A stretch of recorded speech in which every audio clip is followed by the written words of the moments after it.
Dear Younger Self, isang filter sa app na TikTok ang nauuso kung saan makikita ng isang adult ang kanyang look as a teenager. Nakakaaliw. Nakakapagbalik alaala noong time na teenager ka pa without a care in the world. Ang lakas maka-feeling young, but at the same time, nakakasenti rin.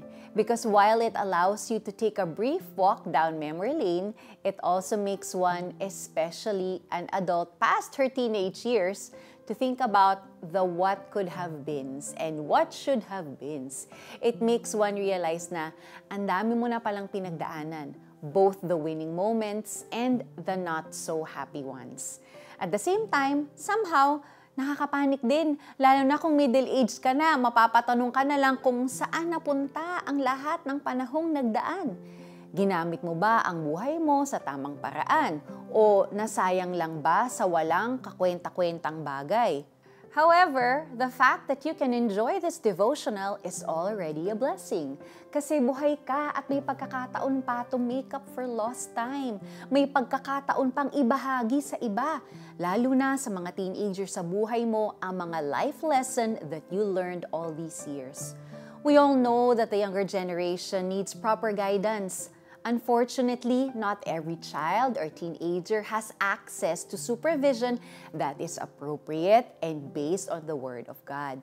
Sigurado akong kung bubuksan natin ang ating mga mata, meron at merong kabataang makikinabang sa mga aral na maaari nating ibahagi sa kanila. Let's pray. Dear Father, I feel bittersweet thinking about the years that passed.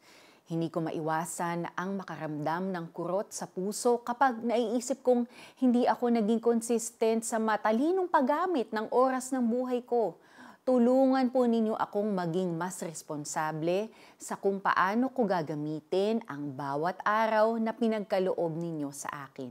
In Jesus' name, Amen. Kapatid, subukan mong sulatan ng iyong younger self. Ano ang gusto mong sabihin sa kanya? Kailangan mo pa ba siyang patawarin sa mga nagawa niya? Kung mayroon kang ipapayo sa kanya, ano kaya ito? Take time to reflect and write that letter. Malay mo, sa pamamagitan ng activity na to, mayroon kang ma-realize sa sarili mo o baka may gustong ipagawa si Lord sa'yo. Kaya't mag-ingat kayo kung paano kayo namumuhay. Mamuhay kayong tulad ng matatalino at di tulad ng mga mangmang. Ephesians 5 verse 15. Ako po si Sonja Khalid. God bless you and have a great day.